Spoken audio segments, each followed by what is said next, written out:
জানো তো আজকে আমাদের কোনো রান্না বান্না নেই, কারণ আজকে আমরা যাব আমাদের কালী মায়ের মন্দিরে। কালী মায়ের মন্দিরে প্রতি মাসেরই প্রথম শুক্রবারে অনুষ্ঠান অনুষ্ঠিত হয়। সেখানে আমরা গিয়ে কীর্তনের পাশাপাশি প্রসাদও গ্রহণ করি। যেহেতু আজকে আমরা কালী মায়ের মন্দিরে যাব, তাই আমার শাশুড়ি মা একটু তাড়াতাড়ি স্নান করে নিয়েছে। আর এদিকে দেখো, আমার শাশুড়ি মা কিন্তু পুজোটাও দিয়ে দিচ্ছে। আর এদিকে দেখো, আমরা কিন্তু সবাই রেডি হয়ে গেছি যাওয়ার জন্য। যেহেতু আমরা একটু দুপুর দুপুর টাইমে গিয়েছিলাম, তাই প্রচুর রোদ ছিল। আর এটা কিন্তু গতকালকের ভিডিও, তোমরা তো জানোই গতকালকে অনেক গরম পড়েছিল। আমাদের এখানে তাপমাত্রা তো অনেক বেশি ছিল, তাই রোদে যেতে আমাদের একটু কষ্টই হচ্ছিল।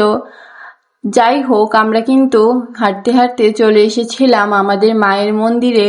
মায়ের মন্দিরে আসবো, একটু তো কষ্ট সহ্য করতেই হবে। এদিকে কিন্তু সবাই মিলে গান কীর্তন করছিল, আমরাও সেগুলো দাঁড়িয়ে দাঁড়িয়ে দেখছিলাম। তো চলে আসলাম মায়ের প্রসাদ খেতে। মায়ের বাড়ির প্রসাদ যেমনই হোক না কেন আমাদের কিন্তু অনেক ভালো লাগে। আমি এমনিতেই নিরামিষ খেতে পছন্দ করি না, কিন্তু যতবারই কালীবাড়িতে প্রসাদ খেতে আসি আমার কাছে কেন জানি অনেক ভালো লাগে। আশা করি তোমাদেরও অনেক ভালো লাগবে। তোমরা কিন্তু একদিন আমাদের কালীবাড়িতে এসে প্রসাদ নিয়ে যেতে পারো। প্রথমে কিন্তু আমাদের দিয়ে দিয়েছিল বেগুনি আর পোলাও, এরপর দিয়ে দিয়েছিল আস্ত বুটের ডাল। আস্ত বুটের ডালটা কিন্তু অনেক চমৎকার হয়েছিল। এরপর আমি আরো একটা বেগুনি চেয়ে নিয়েছিলাম, বেগুনি খেতে কিন্তু আমার অনেক ভালো লাগে। আর এদিকে দেখো, আমার ছেলে কিন্তু একটা কিছুও খায়নি, শুধু সবগুলো নিয়ে ঘাটাঘাটি করছিল।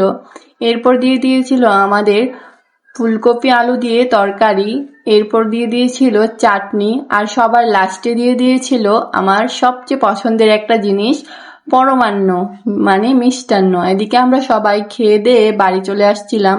আমরা কিন্তু যেখানে যাই না কেন বাড়ির সকলে মিলে যাই, আবার বাড়ির সকলে মিলে আসি।